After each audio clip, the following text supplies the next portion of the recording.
Fast food feels like a modern invention. Fluorescent lights, paper wrappers, a burger assembled in 90 seconds. But humans have been eating cheap, quick, ready-made meals for over 2,000 years. The only thing that's changed is the packaging. Let's start in ancient Rome. Most Romans lived in cramped apartment buildings called insulae, 4 or 5 stories tall, packed with families, and almost none of them had kitchens. Cooking with an open flame inside a wooden apartment block was a recipe for burning down the neighborhood. So Romans ate out. Not at fancy restaurants, those didn't exist yet, but at street-side counters called thermopolia. A thermopolium was simple, a stone counter built into the front wall of a building with large clay jars sunk into the surface to hold hot stews, cooked lentils, roasted meats, cheese, olives and bread. You'd walk up, point at what you wanted, pay a few coins, and eat it standing or take it with you. Pompeii alone had over 80 of these places. That's roughly 1 for every 100 residents. For comparison, modern Manhattan has about 1 fast food spot for every 600 people. Ancient Romans had us beat. The food wasn't gourmet, but it was filling and affordable. Stews with cheap cuts of meat, beans, onions, and whatever vegetables were in season. Some thermopolia catered to wealthier customers and offered pork, duck, or chicken. Others had back rooms where people could sit, gamble, drink, and socialize. They weren't just places to grab a bite. They were neighborhood hangouts, the ancient version of a diner where everybody knows your name. When the Roman Empire collapsed in the 5th century, urban life across Europe fell apart, and with it, the infrastructure that supported street food. Cities shrank. Trade routes crumbled. For several centuries, most people went back to cooking over a hearth at home. But as European cities grew again during the Middle Ages, fast food came roaring back. By the 12th and 13th centuries, London, Paris, Bristol and Venice all had thriving street food scenes. The establishments were called cookshops, and they lined the busiest streets near markets and city gates to catch the most foot traffic. In London, cookshops along the Thames stayed open around the clock, selling roasted meats, fish, pies, pancakes and bread.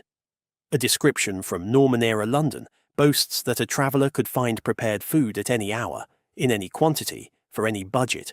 The undisputed king of medieval fast food was the meat pie, minced pork or beef packed into a pastry shell, seasoned with pepper, cinnamon or ginger, and baked until portable. The crust, called a coffin, wasn't always meant to be eaten. It was a container, a medieval takeout box that kept the filling warm and held together during transport. Workers grabbed them on the way to the fields. Pilgrims carried them on the road. A meat pie was the original handheld meal, centuries before anyone thought to put beef between 2 pieces of bread. Of course, medieval food safety was non-existent. Reports from 13th century Norwich describe cookshops selling pies stuffed with diseased pork. Old pies that didn't sell on Monday got reheated and sold again on Thursday. Undercooked meat was rampant. The reputation of cooks got so bad that a popular saying emerged, "God sends the meat, but the devil sends the cooks." Now, fast forward a few centuries to the Industrial Revolution. Factories changed everything about how people ate. Millions moved from farms to cities, worked 12 to 16-hour shifts, and needed cheap meals they could consume quickly. Fish and chips emerged in Britain in the 1860s. Fried fish from the coast, potatoes from the fields, wrapped in newspaper, eaten with your hands for a few pennies. It became the working-class meal of the British Empire. Across the Atlantic, something else was brewing. American cities in the late 1800s were flooded with immigrants and factory workers, and street vendors selling hot dogs, pretzels, and sandwiches popped up on every corner. But the real revolution started in 1902, when Horn and Hardart opened the first automat in Philadelphia. Behind a wall of small glass windows sat prepared dishes, sandwiches, slices of pie, cups of coffee. You dropped a nickel into a slot, the window opened, and you grabbed your food. No waiter, no waiting, no conversation necessary. When they brought the concept to New York in 1912, it became a sensation. The automat was fast food stripped down to pure mechanics. Then, in 1921, a cook named Walt Anderson and an insurance man named Billy Ingram opened the first White Castle in Wichita, Kansas. 5-cent hamburgers, small and square, cooked on a griddle in plain sight of the customer. This was deliberate. Ground beef at the time had a terrible reputation. People associated it with filthy slaughterhouses and mystery scraps. So Ingram made everything white. White walls, white counters, white uniforms. Even the name, White Castle, was chosen to signal cleanliness and respectability. It worked.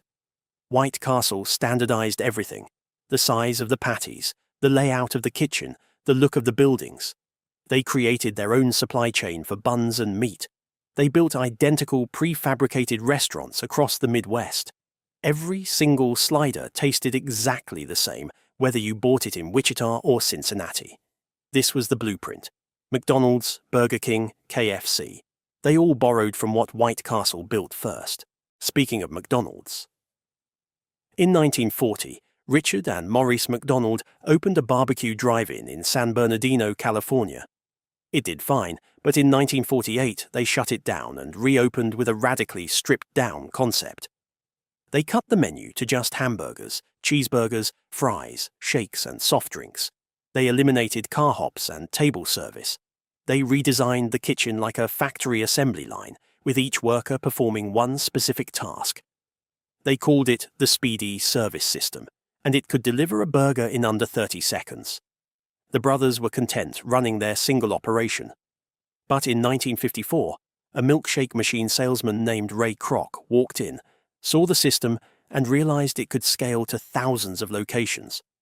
Kroc licensed the franchise rights, and by the mid-1960s, McDonald's had gone national. The Golden Arches became the symbol of American fast food, and eventually global fast food. The final piece of the puzzle was the drive-thru. The first known drive-thru restaurant opened in 1947 at Red's Giant Hamburg in Springfield, Missouri, right along Route 66. The idea was elegantly simple. You never had to leave your car. As American suburbs sprawled outward and car ownership skyrocketed in the 1950s and 60s, the drive-thru became inseparable from fast food itself. Today, there are roughly 200,000 fast food restaurants in the United States alone, and the global industry generates hundreds of billions of dollars every year. But here's the thing. The core concept hasn't changed in 2,000 years. A counter, hot food, cheap prices, quick service, no fuss.